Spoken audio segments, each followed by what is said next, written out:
Time to do some Dead Space vibes. I always felt like this gun, the Magstorm, really reminds me of Dead Space guns. And about to fight a Terrormorph, which also reminds me because it's pretty.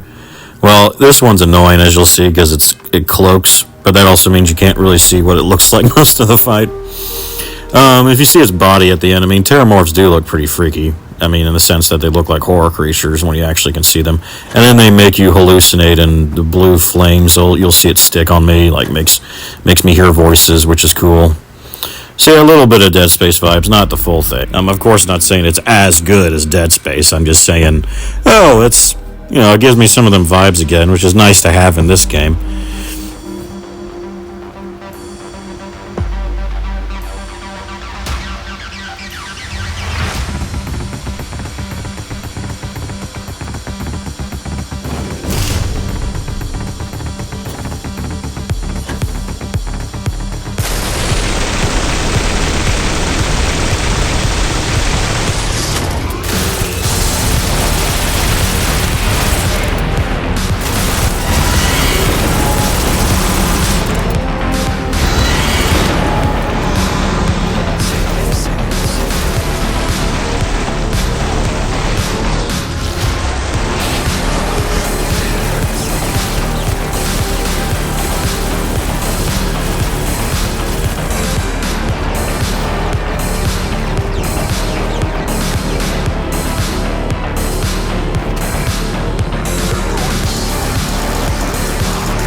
So as you see me destroy this thing instantly when I reload the save, I just did this for fun.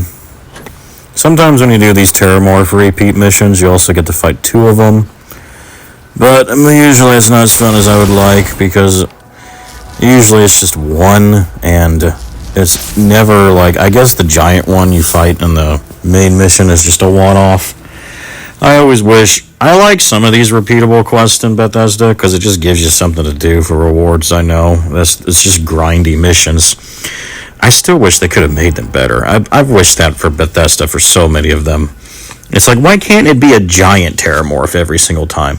Why can't they just make it so it's a repeatable quest where every one, or maybe not every time, but every 1 out of 3 times, it'll be a giant one that even summons like minions to just surprise you. And you have to fight multiple ones with like a hive one, like an actual serious fight. That would be fun.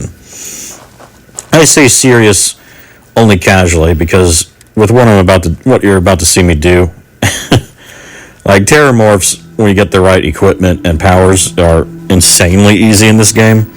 And that brings me to my last point. So many YouTubers that are testing like the best weapons they'll say in the game, they always use the Terrormorphs, like a level 100 like legendary multiple health bars Terrormorph, like the spongiest enemy in the game, because it is in terms of like the raw health amount on it and how long it would take you to kill it with basic weapons. But they don't take it, and they always conclude that the freaking cutter, the mining laser, is the best weapon in the game because it activates that burn effect from lasers that does a percentage amount of damage. And that's true. I could whip out my mining laser right now and shred this thing also. It still wouldn't shred as quickly as you see me doing it right now with just solar flares and just a little bit of my minigun from the East Quest. From the main UC quest, because the minigun they give you is actually really good because it activates bleed, which is good on them, on Terrormorphs, because all those bleed damage over time effects do percentage-based damage, which is why they do a lot of damage to bullet sponges, because they do a percentage of their health. That's also why they suck against basic enemies. So like solar flare that I just used, I would never use that on a basic enemy. But that's what I mean about these game testers. It's like you're not testing it.